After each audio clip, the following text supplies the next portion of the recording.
You're listening to the Decentralized Talk Podcast, your crypto connection.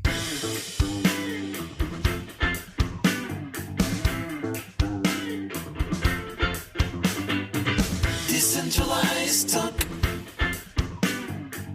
Decentralized Talk.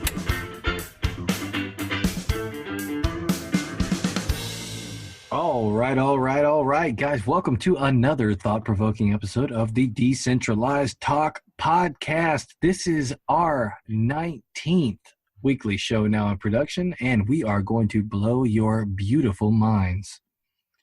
We're not doing a 3-on-3 today, but instead we're going to be playing an interview with Stephen Newton. He's the Chief Financial Officer, CFO, for those of you who are into the brevity, of Lindacoin, and do a brief exploration into Masternode coins.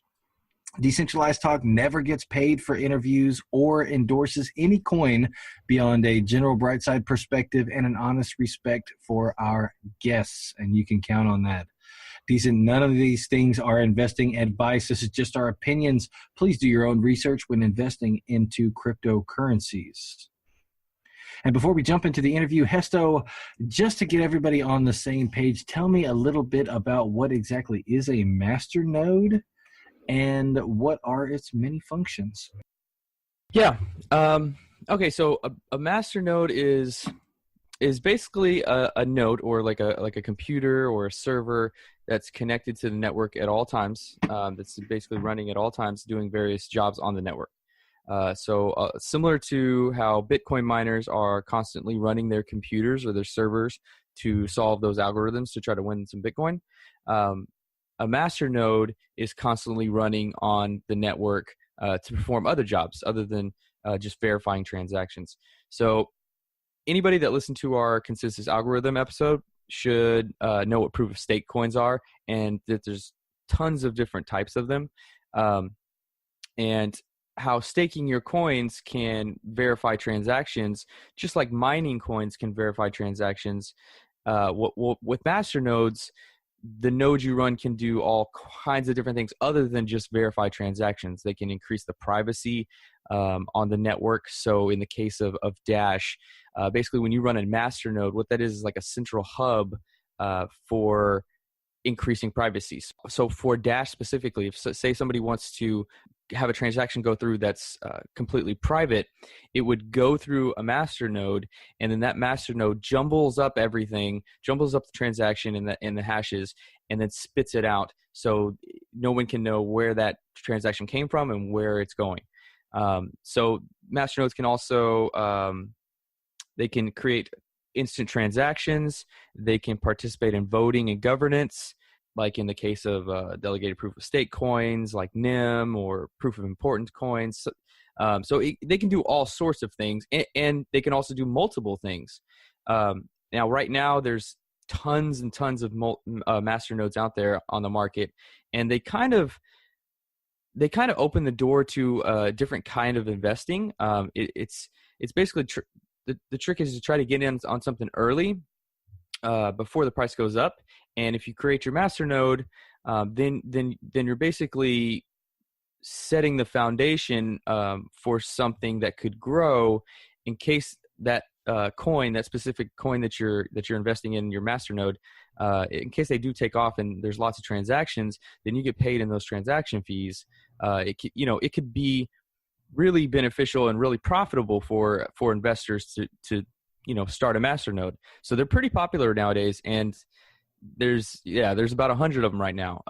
Dash is probably the most popular. Divi is a huge one. Pivx is a huge one. VeChain, NIM. There's a lot, and they all provide some kind of return on investment. Because basically when you're running that masternode and performing whatever job that masternode is performing, you get a return in the form of transaction fees. So when people transact on that network, whoever's running that masternode is getting paid the transaction fees when a transaction goes through that masternode. So that's as an investor, that's the whole reason you would want a masternode. That's why you would want to run one. And then you just set it up, you run it at all times, and you just pay that. Basically, you're paying that initial investment because all masternodes have some kind of minimum of coins you have to start a Masternode, and they're all kind of different, and the price of the coins are a lot different. So you could be throwing in $500,000, you could be throwing in $1,000. It just depends on the coin. But they all guarantee some kind of return on investment because of the transaction fees that you're going to pay for running it. So, like I said, there's tons of them out there, and the one we're going to focus on today is Lindacoin. Yeah, Linda. So, Hesto, thanks so much for that explanation. I think that really, really helps everybody kind of figure out what exactly it is that we're talking about and why Lindacoin is special among other coins, and why we're very glad to have Stephen with us today. So without further ado, let me introduce Mr. Stephen Newton. All right, so I just wanted to say thank you guys both for taking the time to join us today. We got Jonah Glasgow, CEO of Lindacoin. He's going to be joining us here in just a minute. And we got Stephen Newton. He's the Director of Community Development, joining us today. Stephen, how are you doing, man? I'm doing great. Thanks for having me, guys.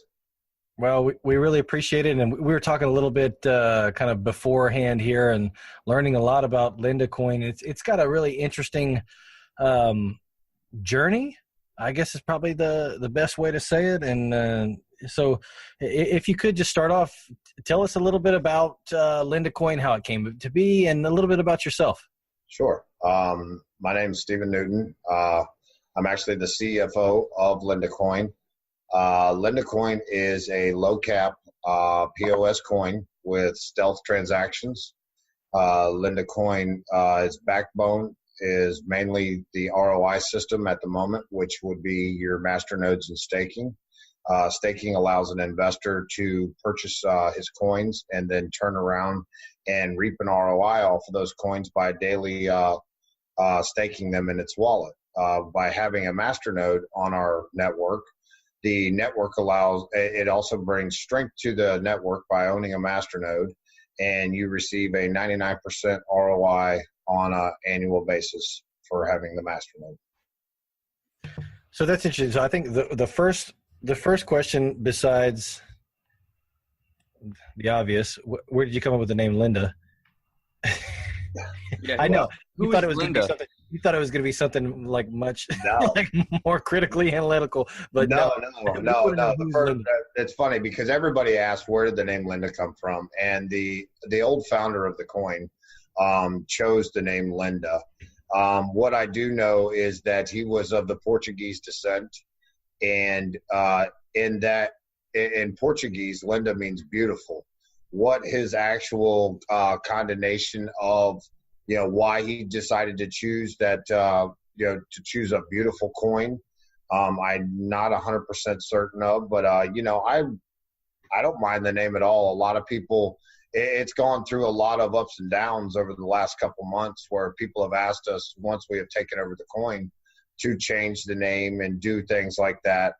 And, we all know how Verge changed their name, and a few other coins have done the same. But, we had such a strong community behind the coin itself. And for us to come out and change it, we felt that we could just make the coin better and, go full forward with the coin itself. You just need to come up with some badass acronym. It's like Linda. This is what it is. Leading initiative now, development, ancillary. I don't know. Well, I'll work on it.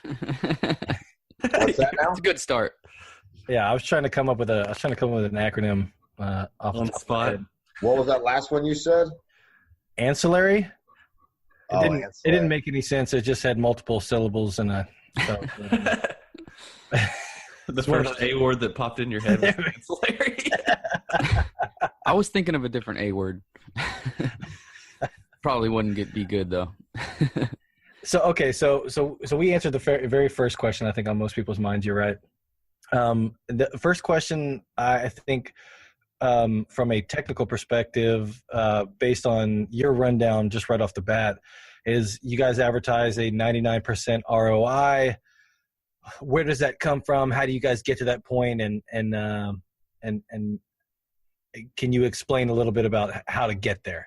Sure. With the 99% ROI, that is basically when you own a Masternode, what you would do is you would purchase 2 million Linda coins, and you would deposit them into your wallet where you would set up a Masternode.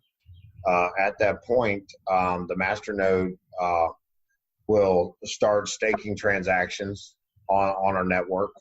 And what happens is that each Masternode gets chosen. The ROI comes from the size of the block within the within the network. So right now, currently, I believe last time I looked at it, we were about 535 to 540 Masternodes currently on the network itself. And what that does is it actually allows people to have lightning fast transactions who are using the coin itself because of so many nodes. And it also creates a very low transaction cost or transaction fee because of so many masternodes. But what happens is you have all these masternodes that are on the network.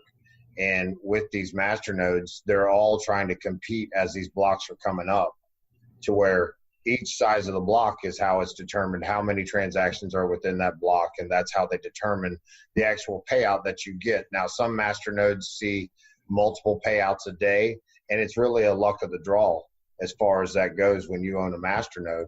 But, potentially by the end of the year, it's a 99% return on your actual 2 million Lindacoin investment. And, Masternode Pro says right now, I think it's 110% ROI.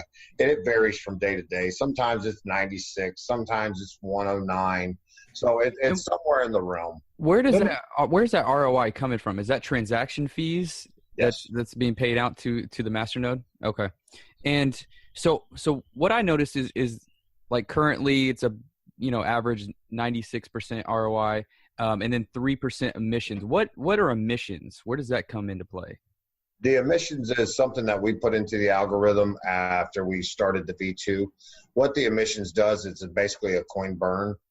And what it does is the emissions actually, it battles the inflation that we were starting to occur within the coin. Yeah. So what it does is the emissions on the 3% emissions actually helps us with inflation of coin, to where we're not having something against the max coin supply, to where it's actually devaluing the actual coin itself. So you're just burning like 3% of the total supply?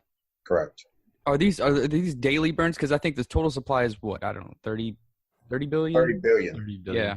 So, I mean, how often are you burning these, or is it just a continuous kind of? It's a continuous burn that comes off the top of the awards that are given to every one of the masternodes. So everybody occurs the same amount. That way it's not pick and choose. So every time you get a staking reward and every time you get a masternode reward, there's a little bit burnt off of it, to where we're not devaluing the coin as we get higher and higher, closer to the cap. Oh, that makes sense. Stephen, what is the difference between like the way that you guys have set up a masternode system versus like the Lightning Network in Bitcoin? Okay, well, with Bitcoin, the Lightning Network would be considered, obviously we all know Bitcoin is a POW, proof of work. The way the Lightning system works is that with Bitcoin, it enables you to use basically remote locations to be able to do these transactions instead of coming all back to a central server. With the Lightning Network, it is somewhat, in a sense, similar to running a POS, for the simple fact of you have multiple masternodes. And I think if you look on Masternode Pro, I think we're on every continent besides South America. As far as geological, where the nodes are actually. Come on, South America. South America.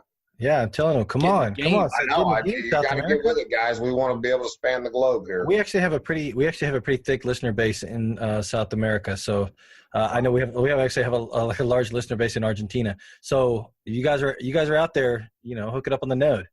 Yeah. Yeah, it's one of the few of these masternode coins that I've seen that's affordable to most people. I mean, you can't. Sure. Dash is.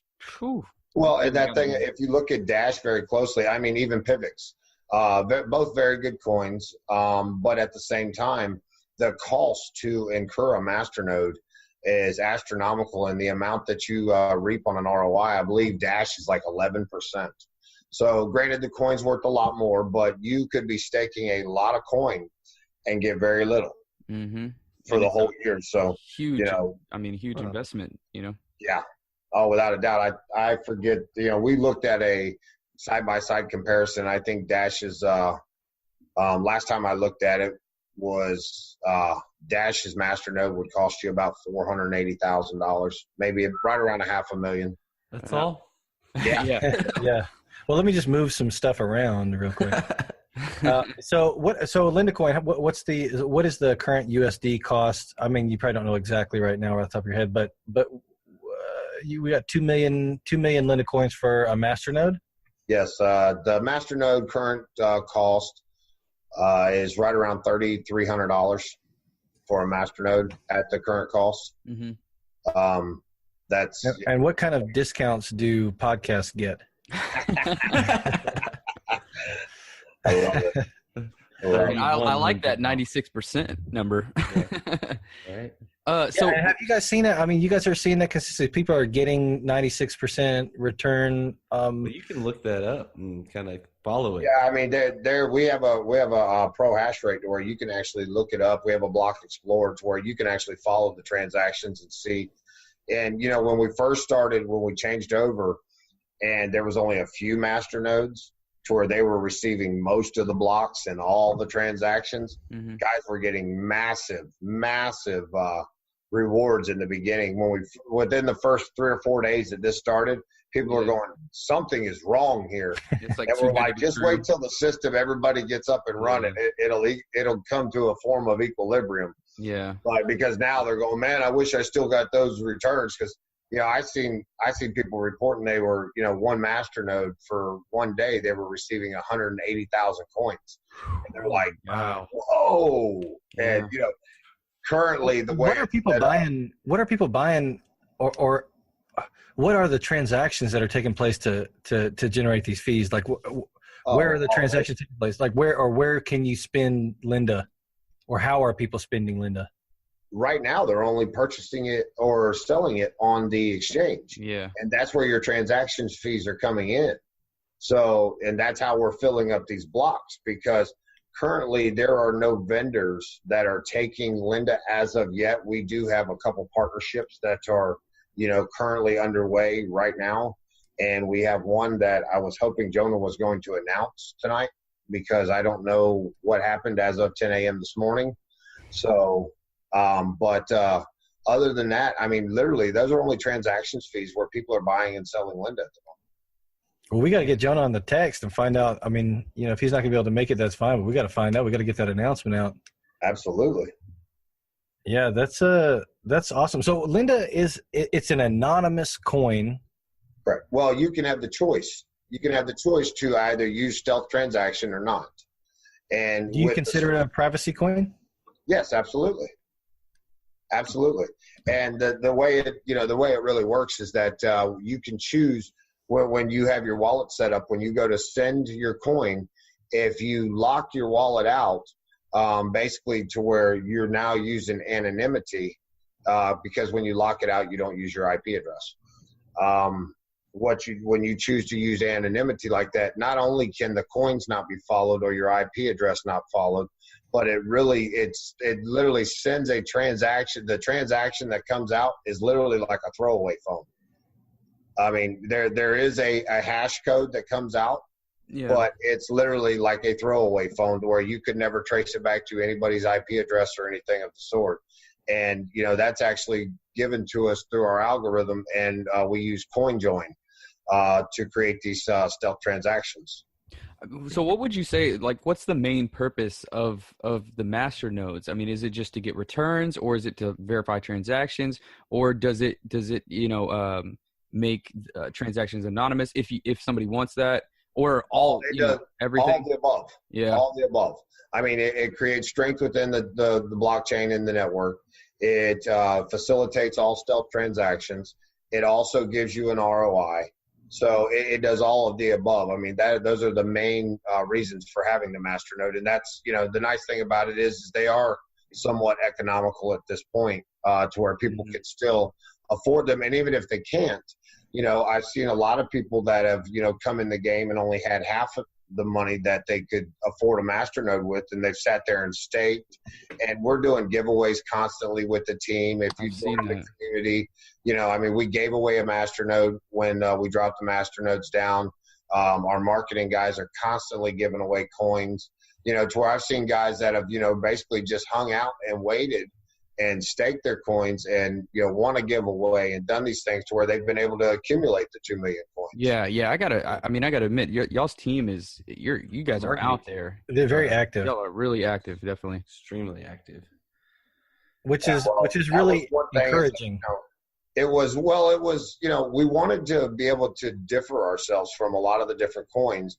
And, me being in crypto since the beginning of 2016, I knew how difficult it was to get a hold of a team and be able to actually have correspondence or, every once in a while, because I wasn't a big fan of Discord. And, until we actually started with Lindacoin, I had never really used Discord all that much. So different social media platforms, Twitter and all this other stuff, but you could never really talk to these teams or, be able to have that kind of interaction with any of them. And for us to be out there all the time and trying to do, public Q&As, and we do them live with the community. We allow them. And that's the one thing that, that's rare. A lot of people were like, man, you guys are nuts, because we can't control what the questions are. You cannot, there's no script. We're teleprompter free. And, it's basically you guys can free to ask whatever you'd like. Yeah, that's super rare, but it's good to see that transparency. Yeah, well, that's what it's all about. I mean, we may be exactly that's what it's all about. So you said kind of how long you've been in crypto. So how long has Lindacoin been in development exactly? When did you guys take over? June of 17. So Lindacoin's only been around. It'll be 1 year almost coming up here soon. Okay. That the birth of the Genesis block was June 7th, 2017. So it hasn't been around even a year yet. And, some of the things that we're really pushing for now with this new LindaX platform that we're coming out with, I mean, basically we are building an ecosystem that is going to be similar to Ethereum is to gas. Or gas is to Ethereum. Okay. So we got Ethereum. Do you consider Ethereum a competitor? I guess who is your closest competitor? I don't try to look at any of these. I'm a big crypto guy myself. So I really, and I always have been a fan of crypto because it really, expressed my libertarian roots and really helped me see the beauty of, the freedom, because if that's a whole different story. I'll get on. Yeah, so we could talk about that for hours. We do. That's why we have a podcast. I mean, I went to Decentralized Talk. Our podcast is rooted in the decentralization of everything. I mean, anything you can find to decentralize. You guys ever go I'm ready to break it up into pieces. No. I would love to go. Yeah, see, now that's where it's at, buddy. That's where it's at. Every somebody says Anarchapulco, it reminds me of I don't know if you ever saw the show Workaholics. Sure. And they went to Hedonism, yeah. And they had like Pastafarian. Anarchapulco. What is this? What are you guys talking about? It's that big ass convention in Acapulco of all crypto. It happened like 3 months ago, 2 months ago. February. No kidding. It is the biggest anarcho-capitalist, anarchist, libertarian convention there is pretty much on the planet. And it's grown over the last couple of years tremendously. And, the thing about it is I already booked tickets for next year. Yeah, I was about to say I'm about to book one right now. Oh, it's fantastic. It is absolutely fantastic. So, I digress about the whole libertarian thing because I'll get off on a tangent and we'll forget about Lindacoin for a while. Yeah, usually that's how our interviews go. We go off on tangents and then it takes us a while to get back to what we were supposed to be talking about. but I'm really impressed by the openness. I'm really impressed by the honesty. I'm really impressed by the and for the record, for everybody out there that says I'm probably saying I'm impressed too much.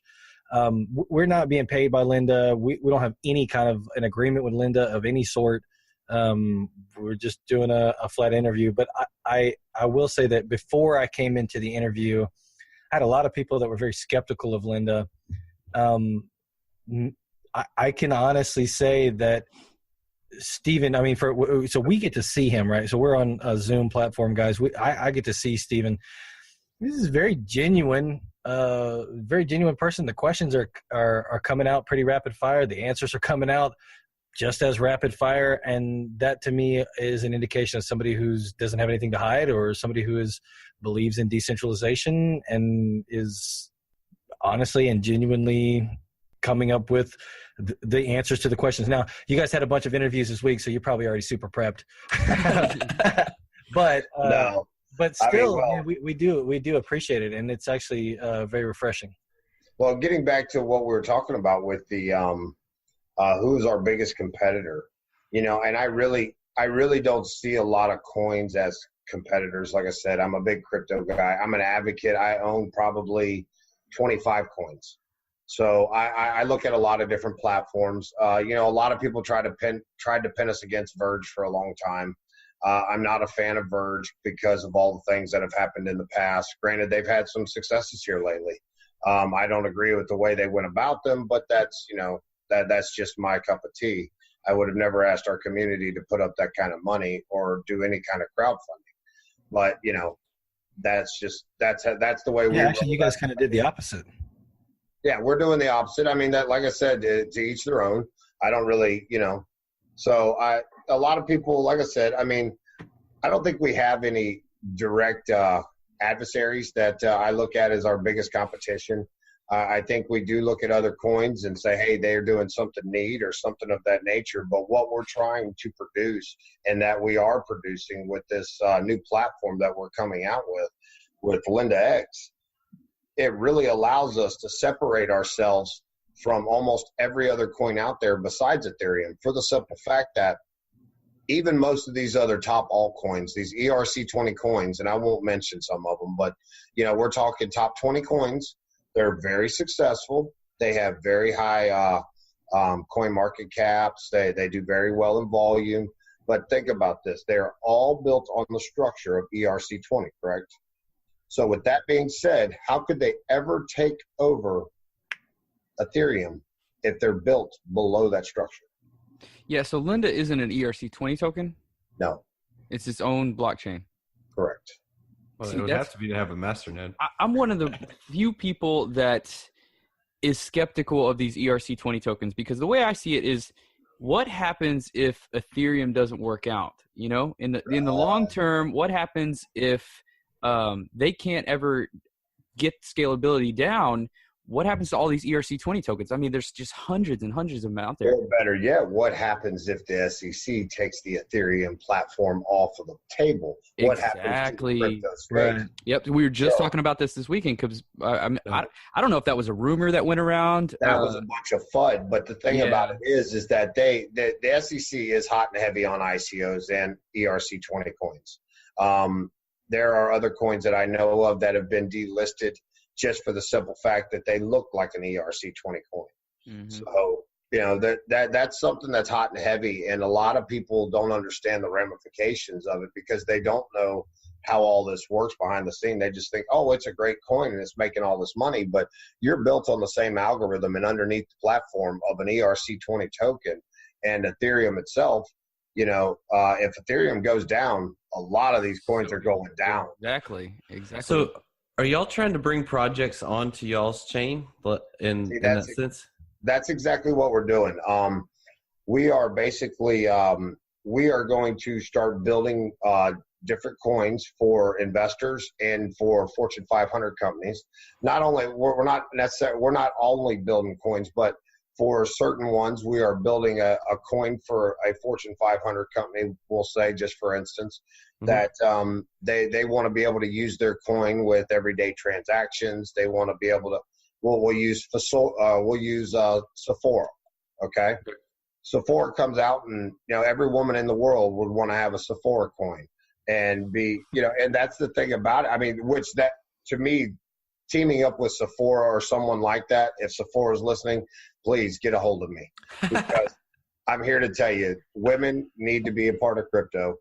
And, Linda would love to facilitate that. But, that being said, if Sephora come out with a coin, a lot of these Fortune 500 companies that people don't understand, to be able to have these loyalty rewards programs and stuff of that nature, they'd affect about 30% on their bottom line to be able to continue to have these same customers, frequencying their business on a daily basis or on a weekly basis. So they'll take a hit like 30%. Well, when you introduce blockchain technology to that and they create their own token, they never lose any money any longer. And we all know with loyalty rewards or something of that nature, normally they expire. The blockchain's never going to expire. A lot of these companies that now want to accept crypto as a form of payment, they don't have to worry about the mafia like Visa and American Express and Discover, because they all have to pay the 3%. And I think American Express is 4.5%. Well, with crypto, you would never, especially with Linda, you would never pay those kinds of transactions fees. The transaction fees are next to nothing. A lot of times these Fortune 500 companies have to wait 96 hours to have those funds rendered to them after the customer has already paid for it, to have the money given to them by any of these credit card companies. And, with cryptocurrency, you can actually have that money within 30 seconds, 20 seconds, and it's there. And one of the other big advantages of accepting crypto that I get up and I talk a lot about is the simple fact that a lot of these companies are subject to credit card fraud.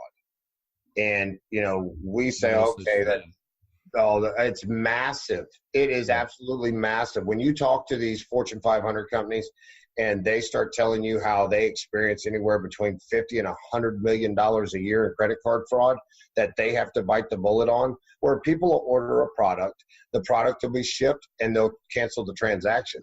Well, we all know that with blockchain, the transactions are irreversible. Mm-hmm. So once they send the money, it's there. There's no takebacks at that point. Yep. So it eliminates credit card fraud in that sense, to where, that's a real eye opener for a lot of these companies. Is that where you guys are focusing in on, is being like a store card equivalent or a?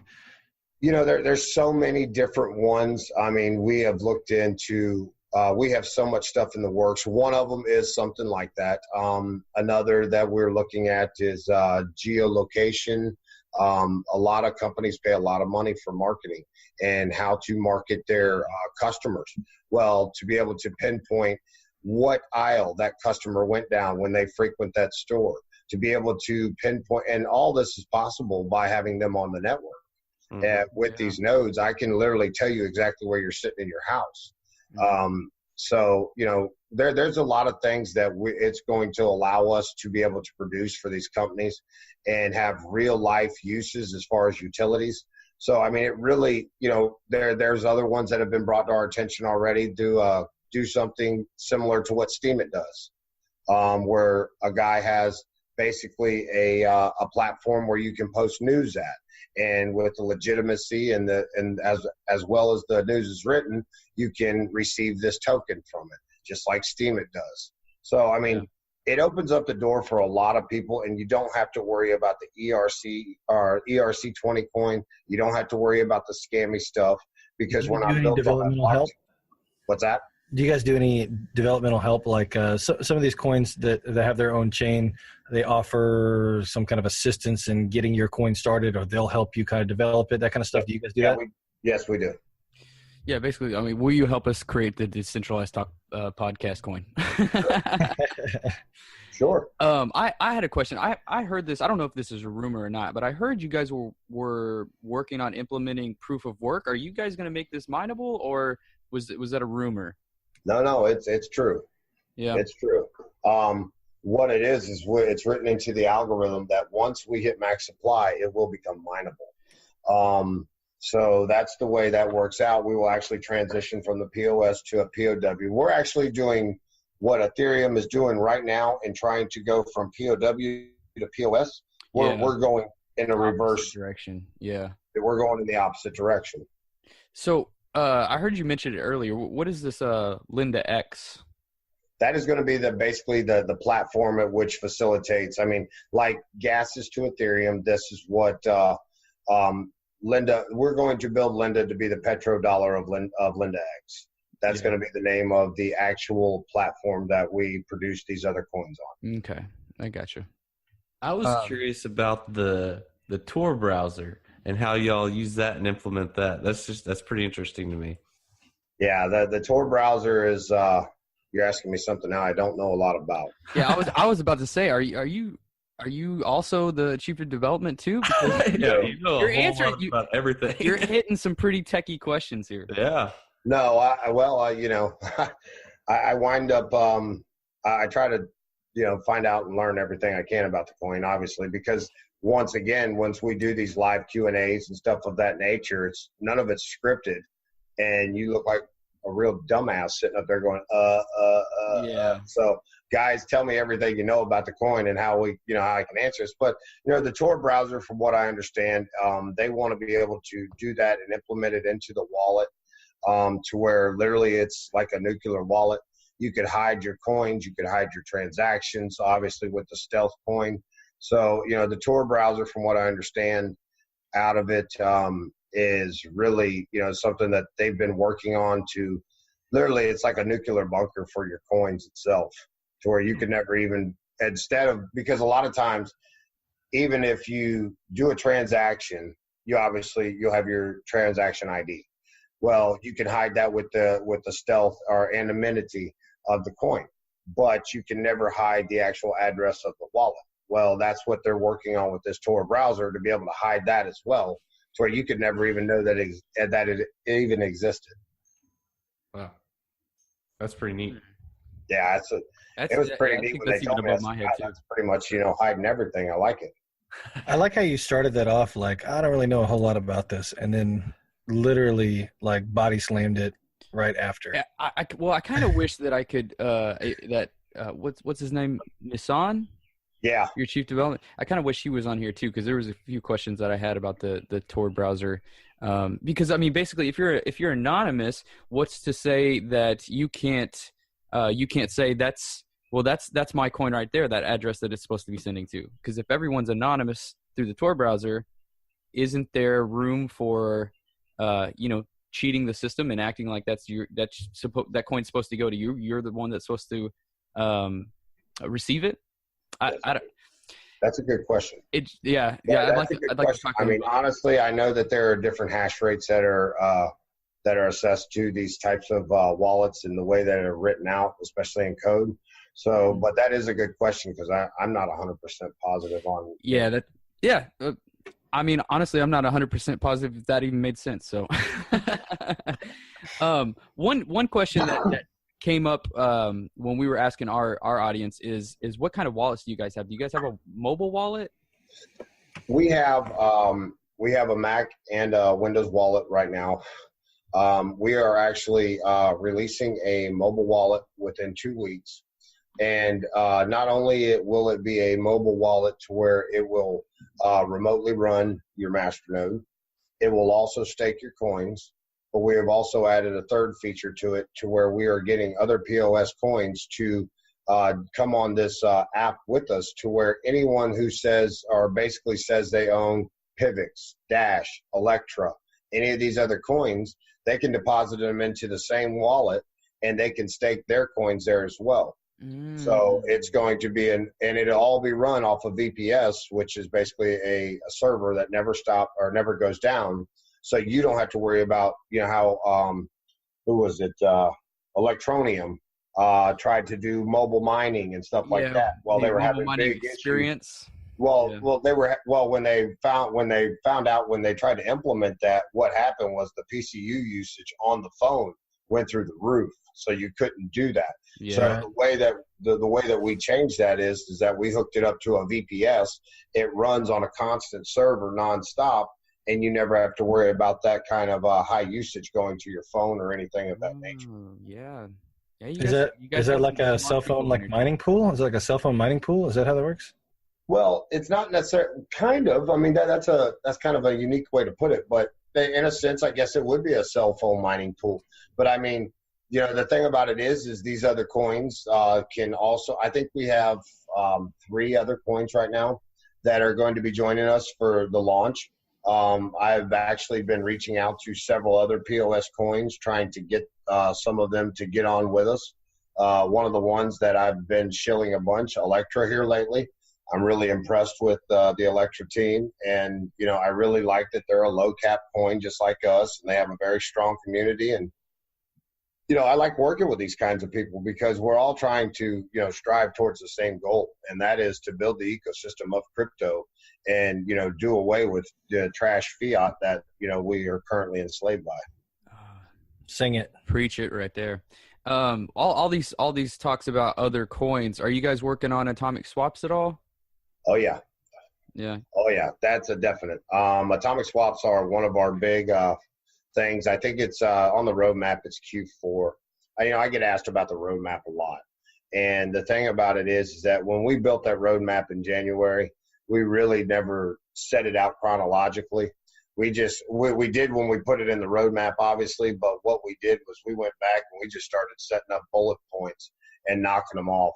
So, I think that's Q4 as far as the atomic swap, but we are constantly working on developing that to where I'm hoping we can have it out by, June or July.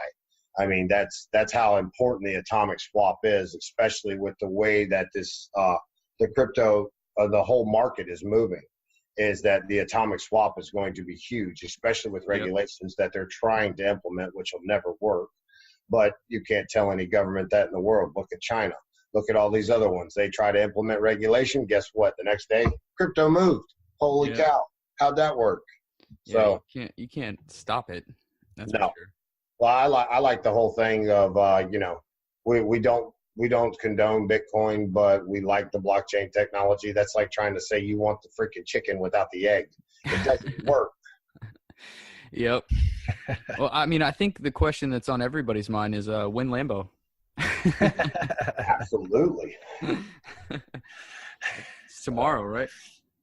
Well, it's funny because everybody asks me that, and I get asked 3 common questions all the time. Name, Win Lambo, Win Moon. No shit. I thought I was original on that one. Win Moon and Win Binance. And, and it's so funny because if you've never been associated with a coin and know the process to get on some of these exchanges, people don't understand. And to get on something like Binance, I've personally written Binance. I filled out the application. They turned around and sent me something back that said, we'd love to list your coin for 100 Bitcoin. Well, current price, that'd be about $900 million or $900,000. That's interesting. I kind of didn't ever know how the process worked like that. Wow. Oh yeah. Oh, and the thing about it is it's an exchange is a business just like a coin is a business. And if they're going to make you pay up front, or you're going to be producing so much volume that they're making so much money on the front end on the transactions fees that they don't charge you as much money. Either way, they're like the mafia, okay? And trying to get your coin on some of these, I mean, literally, they try to strong arm you for as much money as possible. Yeah. And with atomic swaps, so big, so it's atomic swaps will change the game. That's right. Yeah. Once those atomic swaps are become more and more common, these fuckers are gone. Yep. Yeah. Oh yeah. These centralized exchanges are gone when it comes to atomic swaps. Exactly. I mean, you're not going to need them for what? For what? For just what? To pay somebody a fee? To sit there and maybe buy and trade a coin, but other than that, you're not going to need them as far as having like Coinbase. Yeah, right. Mm-mm. I would never use anything like that, but that's me personally. I mean, yeah, I think that's for the newcomers that don't really know, what they're doing. They're just that's that first step, that entry step. Yeah. Oh yeah, without a doubt. It's I think it's just a thing that most resembles like a Scott trade or like something that they're used to. Yeah. Sure. Well, a lot of people still, and that's the thing about it too, is that a lot of people have to understand that crypto is only 1% of the world. Only 1% of the world's population is still only using crypto.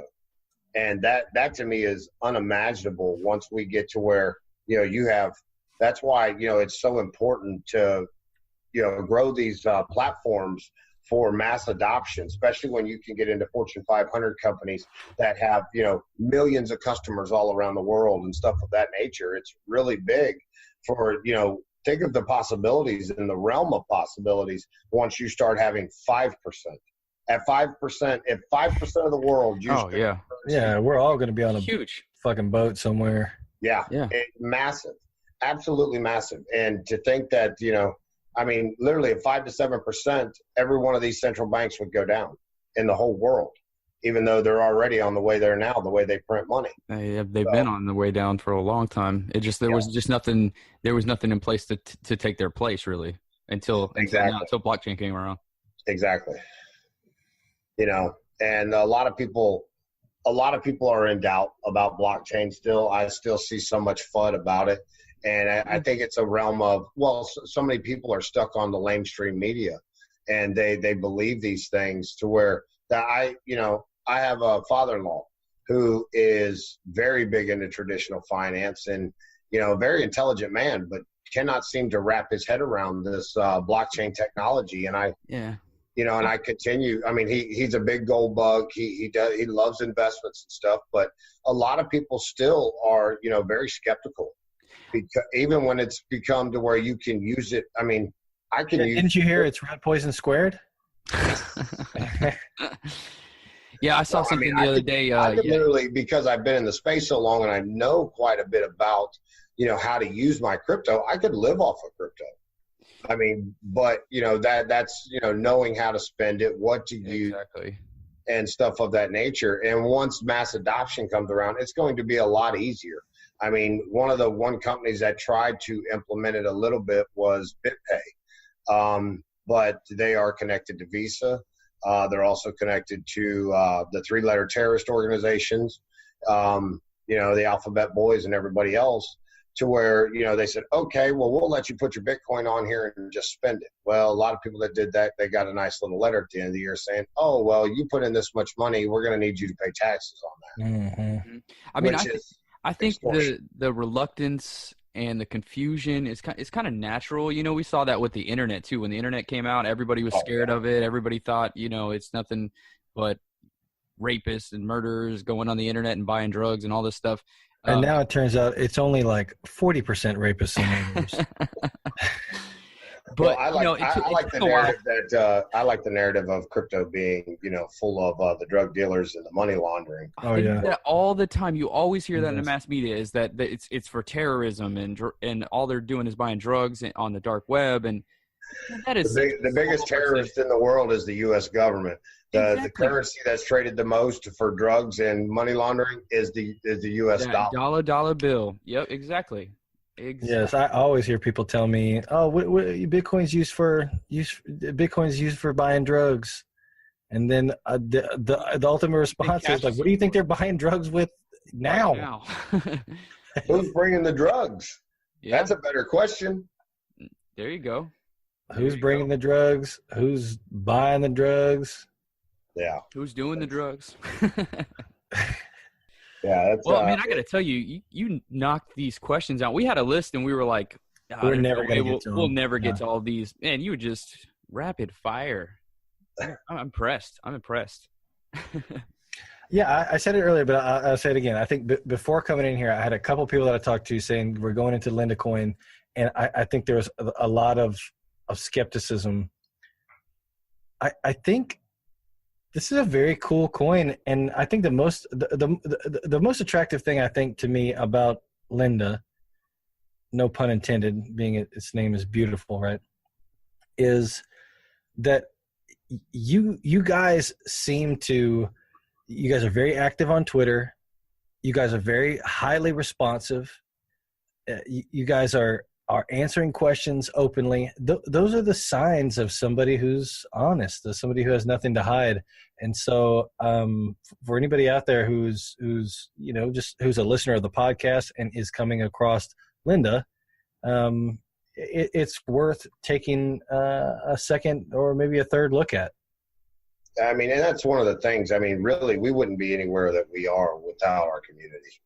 And our community, I feel that we're a community-based coin, really. I mean, because, you know, we are a small team, and without our community continuously, you know, putting us out there, and that's why we try to show so much transparency. I mean, there are literally community members that own my telephone number that can call me if there's that big of an issue. That, you know, they've been loyal supporters from the beginning. That if I'm not paying attention on the computer or whatever else, they can pick up the phone and literally call me. And, you know, I don't put that number out there to everybody by any means, but at the same time, you know, we try to paste it in the show notes. Beautiful.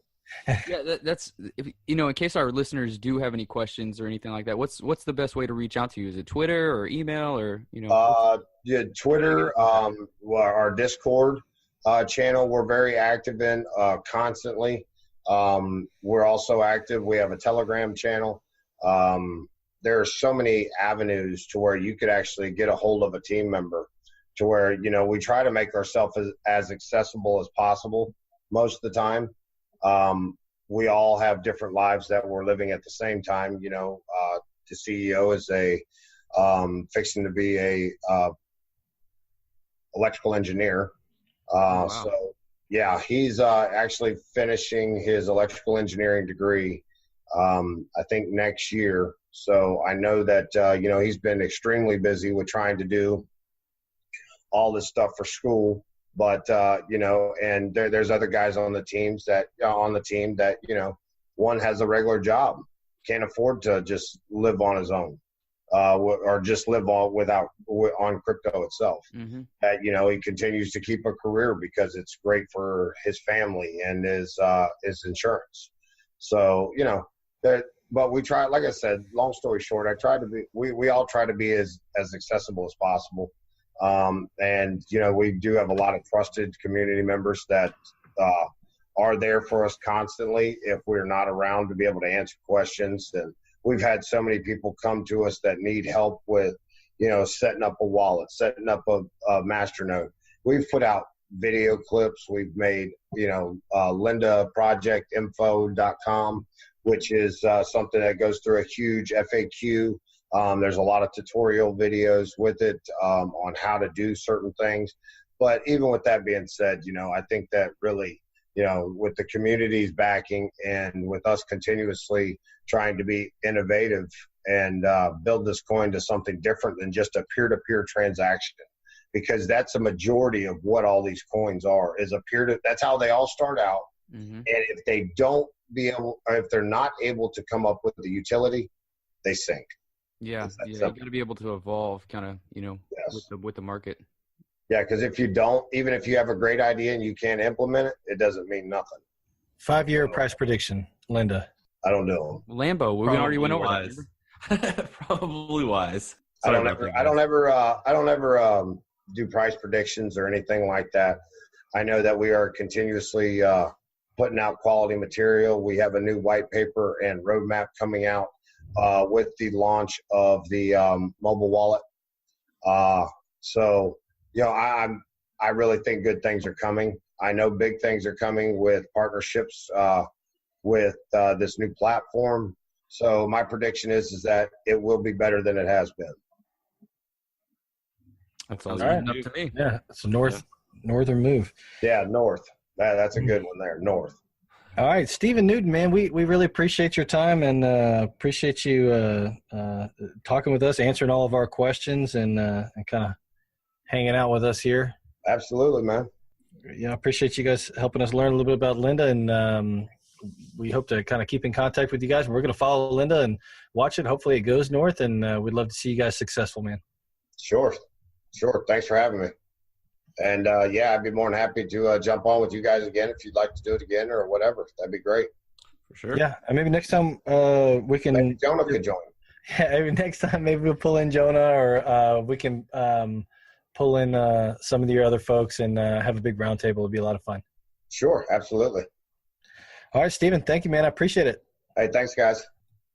Alrighty, guys. Awesome interview. Be sure to check out Linda Coin at lindacoin.com, and be sure to follow Linda Coin on Twitter for more information on their platform if you are interested. That about wraps everything up for this episode of The D. Thank you guys for tuning in. We always appreciate you. Be sure to tune in next week where we get into a little bit more of the basics of cryptocurrency. Check us out and be sure to send comments at DTalk Podcast on Twitter and Facebook, and Decentralized Talk on iTunes, iHeartRadio, YouTube, Google Play Music, Spotify, Spreaker, and Music Coin. Basically everywhere.